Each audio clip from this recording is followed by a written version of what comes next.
Welcome, welcome, welcome into Hot Shot Secret live on location, episode number 146. Wake up, Chad. Yeah. I'm Josh, and this is Chad. Hello, everyone. We're here in Tulma, Wisconsin for the Budweiser Dairyland Super National going on starting tonight, actually. Yeah, excited about truck and tractor pull starting here. Finally seeing some action after being here since Monday. That's right. We drove in Monday night for a Tuesday display at the local O'Reilly's, and then got settled in a little bit yesterday, and getting ready for the show starting tonight at 7 p.m. So welcome into our special on-location Facebook Live here from Tulma, Wisconsin. So, Chad, I know you're kind of new to the tractor pulling thing. I'm obviously the experienced vet. So what did you think about the tractor pull so far, like coming in here, seeing everything going on? What's your first impressions? It's quite impressive when you, especially going around the pits and that, seeing all these haulers and the tractors and the trucks and everything. Today everyone's putting some polish on their tractors, making sure they're shining, and it's been a pretty cool experience so far. It's been a while since I've seen an actual tractor pull, and I was just a small kid, so but yeah, no, it's been pretty impressive so far. Yeah, this is definitely a unique one. Here in Tulma, this is actually their 45th anniversary. They didn't get to have one last year. It was supposed to be 45, so now this is officially number 45. And they're just as they kept saying to us last night, they're so happy to be able to have everyone back in town. It's become a big family reunion once again. A lot of people didn't get to see each other last year, or maybe not the whole family all at once. And that's the really nice part about this event here. You pretty well get to see all of the different NTPA classes they have to offer. Just about everyone is here. It's on a national scale. Sorry for the noise in the background. They're starting to fire up and get things tuned for tonight. Got Brett here. The cetane rating of the diesel fuel I run is 45. Should I still be using an additive for on-highway purposes?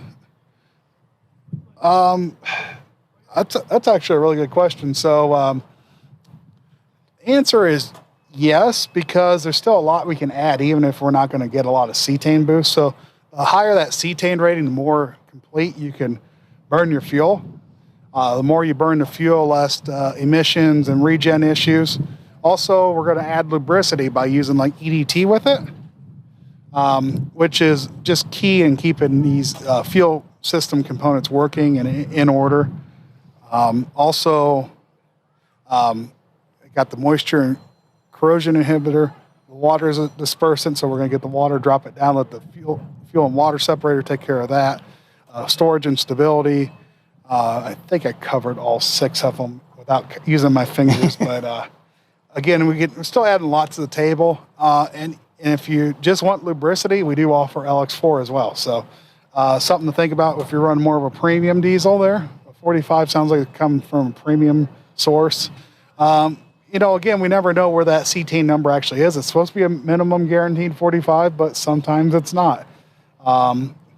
To me, it's just an ounce of protection or ounce of prevention to help.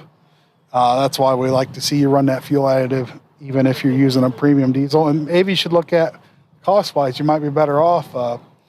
EDT usually runs, 3 cents a gallon or so treated, where premium fuel usually runs you 5 cents plus. You can save some money there as well.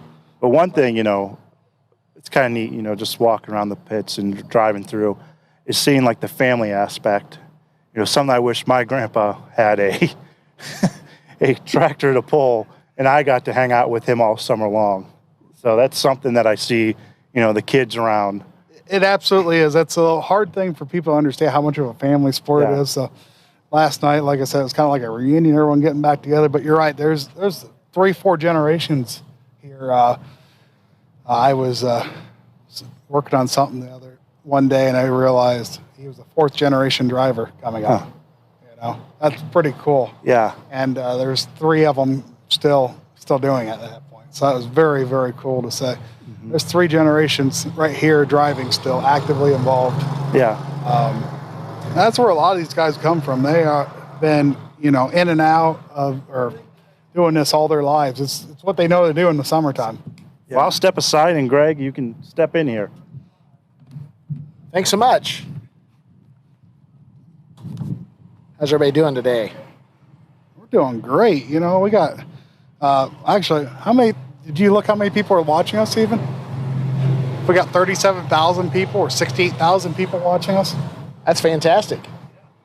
Glad to hear everybody's out there, and we're getting ready for a great weekend up here at Recreation Park, Toma, Wisconsin. Yeah, so tell us a little bit about the event history overall. We're at 45 years. We kind of talked a little bit about it, but maybe your perspective of what this event is different from maybe your typical tractor pull or your typical fair pull even. Yeah, we just came from the press conference. They always have a media situation with 3 competitors, and it is true. It's been true since the first year I was here in 1987. It's true today. It's all the local involvement, and that's the city officials. That's all the volunteers that come out and spend really a whole week out here getting things ready to go. And they mentioned in the press conference the hockey building here. It's built off of being able to have all those years of tractor pulling. And the pullers, from their standpoint, Toma has a rich history because it has those 45 consecutive years. It pulls about every division that we offer. And with that comes a lot of prestige. It's really, even though we've had a few events, a lot of people consider this really the start of our summer season.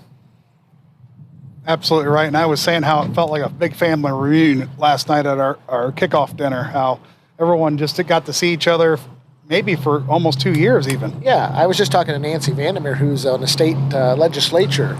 But when I started in 1990, taking the old NTPA scoreboard around, I had to set up at Vandermeer Chevrolet, and she was, she says, I can't believe we've known each other for 31 years. And absolutely, so it is. You see people, every year. And last year I said we hit pause in 2020. Now we push play for 2021. And what a great place to play.